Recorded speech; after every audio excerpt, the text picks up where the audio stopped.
শুনেছি ঋণ শত্রু আর আগুনের শেষ রাখতেন। মানে বলছি, আরে কৃপান খাও খাও। ম্যাডাম নিন।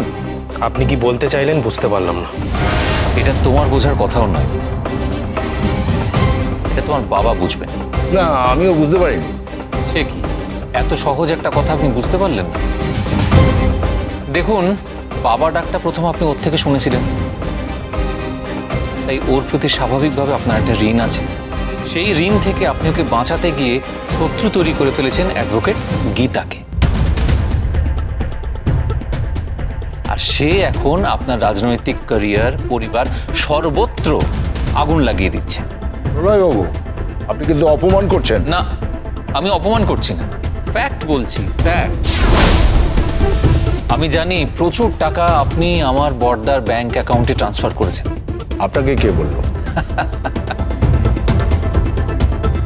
এইটুকু খবর আমি রাখবো না? এটুকু খবর আমি রাখি। আর সেই টাকাটা দিয়ে আপনি আমার বড়দা অগ্নিজিৎ মুখার্জিকে কিনে নিয়েছেন। আর তার ঠিক পরেই অগ্নিজিৎ মুখার্জির জীবনে প্রথমবার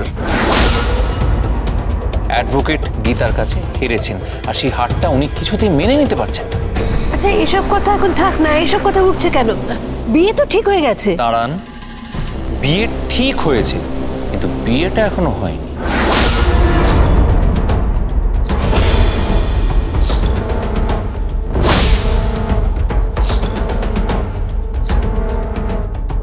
মেহেককে ব্যবহার করা হয়েছে। এটা তানভীর প্ল্যান। বড় বোন ছোট বোনের সর্বনাশ করার জন্য উঠে পড়ে লেগেছে। আর সেখানে তাদের বাবা দাঁড়িয়ে দাঁড়িয়ে দেখছে। কেন, কিসের জন্য? না কেসটা জেতার জন্য আর গীতাকে হারানোর জন্য। Enough is enough. আপনি আমাদের ইনসাল্ট করছেন। এই, তোমার আবার মান সম্মান কি? কোমরের দড়ি পরিয়ে তো নিয়ে গিয়েছিল হাজতে, আর আমাদের বাড়ির বউ কোর্টে তুলে তোমাকে তো ছিন্ন ভিন্ন করে দিয়েছিল। আর আমার বড়দা অগ্নিজিৎ মুখার্জি তার সামনে আইনের ভাষা হারিয়ে ফেলেছিলেন। তোমার তো হাজতবাস হয়েছিল, সেখান থেকে তুমি উচ্চ আদালতে গেছো বাঁচার জন্য। কিন্তু আমি তোমাকে বলছি, সেখানেও তুমি বাঁচতে পারবে না, তুমি জানো সেটা। আর সেই জন্যই মেহেককে ব্যবহার করছো। আপনি তখন থেকে ইনসাল্ট করে যাচ্ছেন। আপনি এইভাবে আমাদের ইনসাল্ট করতে পারেন না। আমি কি করতে পারি না পারি সেটা অবশ্য আমি জানি না, তবে আমি জানি যে গীতা কি করতে পারবে। কি পারবে গীতা? তুমি জানো না?